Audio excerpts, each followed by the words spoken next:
The European Union's position in the Israel-Palestine conflict, a call for peace and law.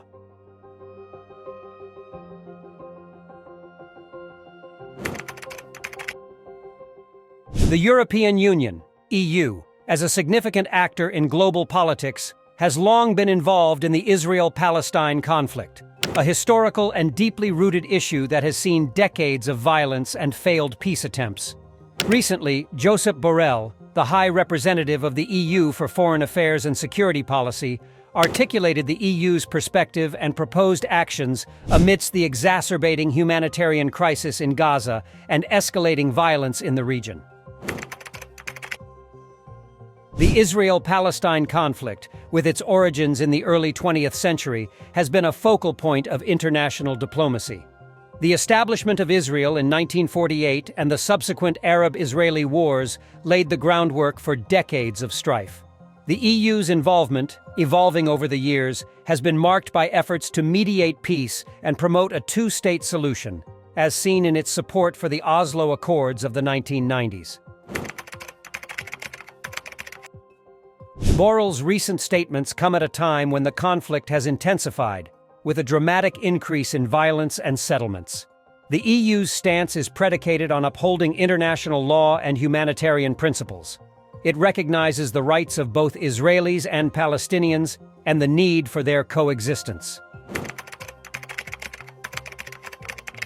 The EU is particularly concerned with the illegal settlements in the West Bank, the humanitarian crisis in Gaza, and the disproportionate use of force. Borrell highlighted the failures in implementing past agreements and the growing influence of extremist elements on both sides. The recent escalation of violence has led to a high civilian toll, raising alarms about the urgent need for a peaceful resolution.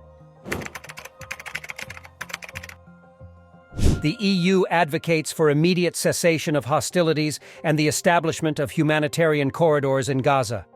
In the long term, it supports the establishment of an interim Palestinian Authority and a more significant role for Arab states in the peace process.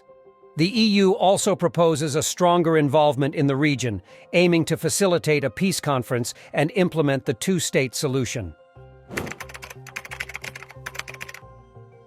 The EU's approach has faced criticism, including accusations of applying double standards in international law, particularly in comparison with its response to the conflict in Ukraine. Additionally, the complexity of the situation on the ground and the growing disconnect between the proposed solutions and the realities faced by Israelis and Palestinians pose significant challenges. The EU's role in the Israel-Palestine conflict is crucial, not just for regional stability, but for its own standing in global politics, especially with nations in the global south. The EU's commitment to a peaceful resolution based on law and the rights of both peoples remains a central pillar of its foreign policy.